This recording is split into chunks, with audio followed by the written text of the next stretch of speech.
A vida dos santos sempre nos ensinam como viver a vida cristã neste mundo, ao longo dos séculos. Hoje voltaremos o nosso olhar para São Francisco de Assis, arauto de Deus para todos os tempos. A história que vamos contar aconteceu entre um dos franciscanos da primeira leva de frades menores, ainda no tempo de Francisco. Aqui vamos perceber a grande importância do hábito religioso, aquela veste que os celibatários sempre utilizaram ao longo da história da Igreja. Porém, na atualidade, um pouco escassa dos horizontes cristãos. A legislação católica, no Código de Direito Canônico, ainda fala da obrigatoriedade do uso de um hábito clerical, veste própria daqueles homens que optaram pela vida celibatária, distinguindo assim o estado de vida de um sacerdote para um leigo. O antigo ditado diz que o hábito não faz um monge. Isto é verdade. Não adianta usar o hábito como uma fantasia, sem um ideal profundo de vida mística e ascética. Mas é bem verdade que muito ajuda em vários sentidos na fidelidade ao Cristo, que nos reveste com o hábito de sua divina graça. Eu particularmente acho muito bonito ver o soldado com a sua farda, o médico com a sua veste branca, a cozinheira com seu avental, o engenheiro com seu capacete, o bombeiro com seu uniforme, e nestas vestes admiramos o grau de importância que exercem estes profissionais em nossas vidas. Ora, quando falamos de um padre, estamos tratando não de uma profissão, e sim uma vocação sobrenatural. Não há nada mais importante para a vida do mundo que um sacerdote. Não estou dizendo isto por ser um padre, mas por ter sido alcançado pela graça de Deus em minha vida por meio destes instrumentos. Que gratidão eu tenho por 2 sacerdotes em minha vida: um redentorista que me batizou e um franciscano que me ofereceu a Jesus Eucarístico. Não faz muito tempo que, como padre, estive no convento de Santo Antônio, no centro do Rio de Janeiro, e pude estar com o frei de minha primeira comunhão, e me identifiquei ao mesmo, que teve lágrimas aos olhos por saber que hoje sou um sacerdote.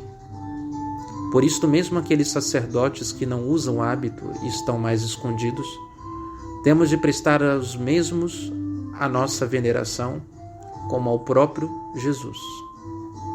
A importância do hábito, como a mesma importância dos sinais sagrados, tais como o véu de missa das mulheres, o terço que rezamos, a Bíblia que carregamos, a cruz que levamos em uma bolsa, o vidro de água benta, são sinais sensíveis de graças concedidas por Cristo de forma invisível. Ao mesmo tempo que somos espirituais como os anjos, somos afetuosos como o cão que é fiel ao seu dono, e logo abana o rabo de felicidade por um gesto de carinho. Largar os hábitos seria o mesmo que desprezar a necessidade humana de tocar, sentir, olhar, cheirar, que fazem parte do processo de conhecimento da natureza humana. Existe em nosso cérebro uma memória sensível, aquela mesma que no vício fica a nos lembrar do prazer de tal coisa, mas na virtude ela é movida pelo hábito de um religioso ou uma bela cruz que avistamos em um altar, que nos faz fechar os olhos e meditar em nossos pecados. Negar os sinais sensíveis seria o mesmo que desprezar a natureza humana assumida pelo Verbo de Deus. No cristianismo, o Deus invisível se fez visível, e agora temos inclusive que subir até nos telhados para dar ao mundo uma boa notícia. Quando o mundo vê o hábito religioso, este recebe uma boa notícia: Deus está entre nós. Somos apenas os carteiros de Deus, e o nosso objetivo é apenas trazer ao mundo uma mensagem vinda dos céus. Tal como o arcanjo Gabriel teve de assumir uma forma material para falar a Maria, os mensageiros de Deus devem assumir formas sensíveis para o anúncio de um reino invisível. Bom, deixemos de razões e partamos para a nossa simples história. Certa vez, um jovem franciscano estava sendo afrontado pelo demônio, acerca do duro e austero hábito de São Francisco. Parecia um saco. Não gostava das mangas e muito menos do capuz. Parecia que carregava um fardo insuportável. Crescendo a sua tristeza, logo deixou de amar aquela vida pobre e devota dos franciscanos. Não demorou para pedir a sua saída da ordem. Sempre que passavam diante do sacrário, São Francisco havia ensinado o seguinte costume: ajoelhar-se com grande reverência, tirar o capuz e cruzar os braços, inclinando a cabeça. Lá no meio do mundo, o jovem continuou fazendo este costume quando passava em frente ao altar, exceto do capuz, que não possuía mais. Ora, algo surpreendente aconteceu em determinada ocasião. Tendo-se ajoelhado diante do altar, foi arrebatado em uma visão sobrenatural, onde na mesma avistara uma multidão infinita de santos, andando como que 2 a 2 em procissão, vestidos de belíssimas e preciosas roupas, onde os seus rostos resplandeciam como o sol. Entre os cânticos maravilhosos dos anjos, haviam 2 vestidos de singular nobreza, como nenhum santo do paraíso.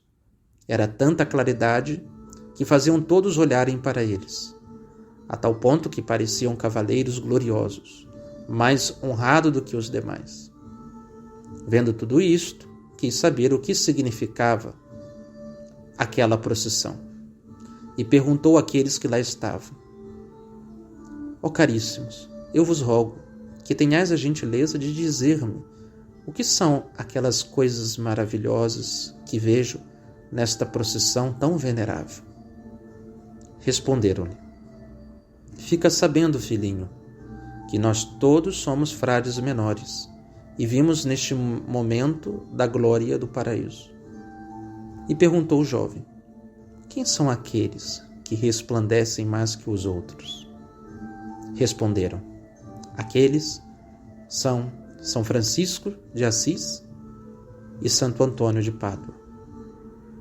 E aquele que vês especialmente honrado é um santo frade que morreu faz pouco tempo, e porque batalhou com tanta valentia contra as tentações e perseverou até o fim, nós o carregamos com triunfo à glória do paraíso. Essas roupas de tão belos tecidos que levamos foram-nos dadas por Deus em troca das ásperas túnicas que com toda a paciência suportamos na religião. E a gloriosa claridade que vês em nosso entorno foi-nos dada por Deus por causa da humildade, paciência, santa pobreza, obediência e castidade, as quais conservamos até o fim.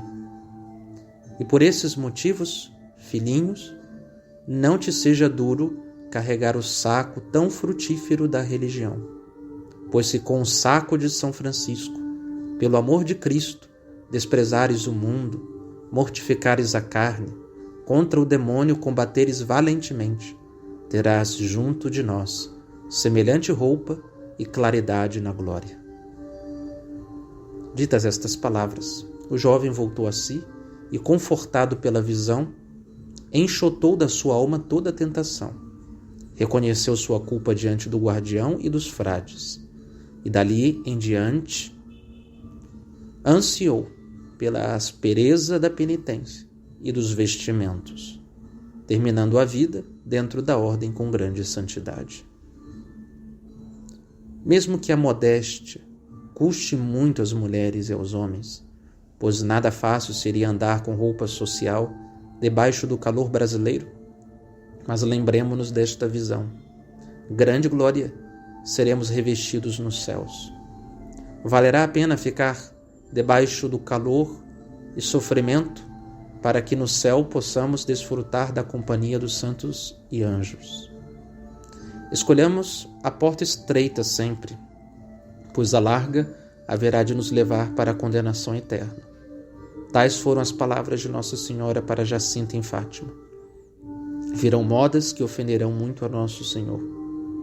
Fiéis de São Giovanni levavam suas vestes para o Padre Pio benzer. Tal como um hábito deve ser a tua roupa, adornos do templo do Espírito, que é o teu corpo desde o dia do santo batismo. Que São Francisco de Assis nos inspire, assim, a encarar o hábito, as nossas vestes, como uma veste de penitência e mortificação,